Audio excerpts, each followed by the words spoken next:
მომთაძე 12 წლის. ვსწავლობ მე-18 საჯარო სკოლაში. ჩემი საყვარელი საქმიანობა ბალეტი, სიმღერა, ხატვა, საჭმლის კეთება. აქინა ყველაზე უფრო მეტად მეყვარს ბალეტი. უკვე 6 წელია ვცეკვა საბალეტო სკოლაში. ბალეტზე შესვლა დედიკოს სურვილი იყო და როდესაც შევედი, მეც მომეწონა.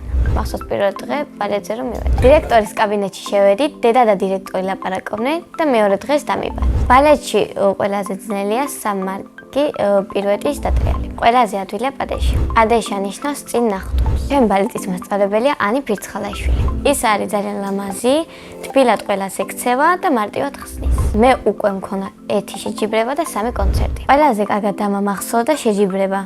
კარგად ვიცეკვა და მეორე ადგილი მივიღე.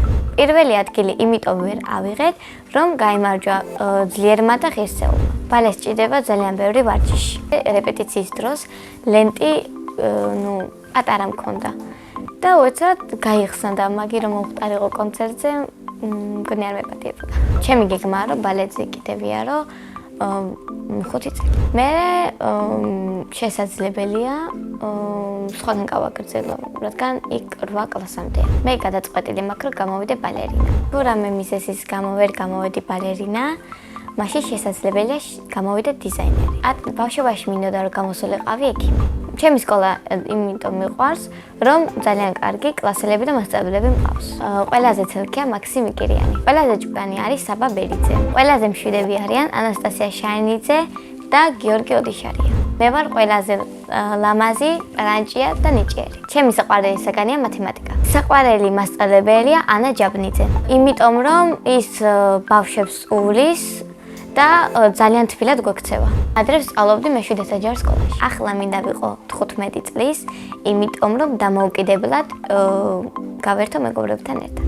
მე ასევე მიყვარს სიმღერა. ჩემი საყვარელი სიმღერა არის Weather. მას სიმღერა მომწონს, მაგრამ ვღერი Die for Smiles. I just woke up for a dream where you and I had to say goodbye. კარგი მომღერალი რომ ვიყო, დიდ სცენაზე დიდი სიამოვნებით ვიმღერებდი. სახლში ცხოვრობთ მე, ჩემი 2 ტყუპი და მამა, დედა და ბებია. მეტი და ძმა არ მინდა, რადგან ჩემი დებიც ყოფნიან ნერვების მოსაშლელად. ჩემი დებს ქვია მარი და ანა. მარიამი არის კეთილი და მზრუნველი. ანა არის საყვარელი, ზარმაცი და ოდნავ რთული ხასიათის.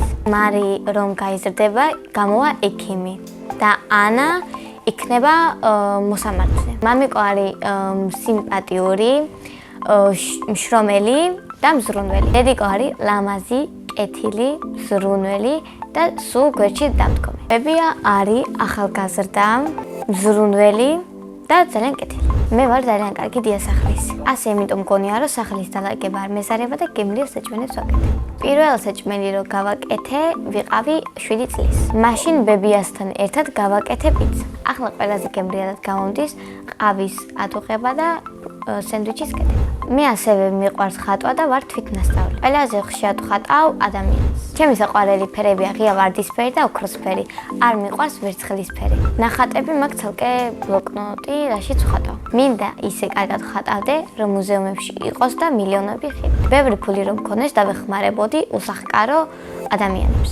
პირადად ჩემთვის ვიყიდი 2 სახლს ერთმანეთთან ახლოს. მიყვარს ფილმების ყურება და ჩემი საყვარელი ფილმია სხვების შურისძიება. ამ ფილმში სიამოვნებით ვთამაშებდი მთავარ როლს. ჯადოსნური ჯიხი რომ მქონდეს საქართველოს გავაერთიანებდი. სამოგზაუროდ დიდი სიამოვნებით წავიდოდი გერმანიაში. წინა მონაწილემ დამიტოვა ასეთი შეკითხვა. ნინუცა რომ არ მერქვას, რა მერქვეოდა?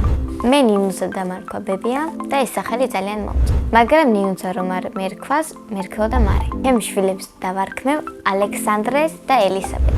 შემდეგ მონაწილეს ვუტოვებ ასეთ შეკითხვას.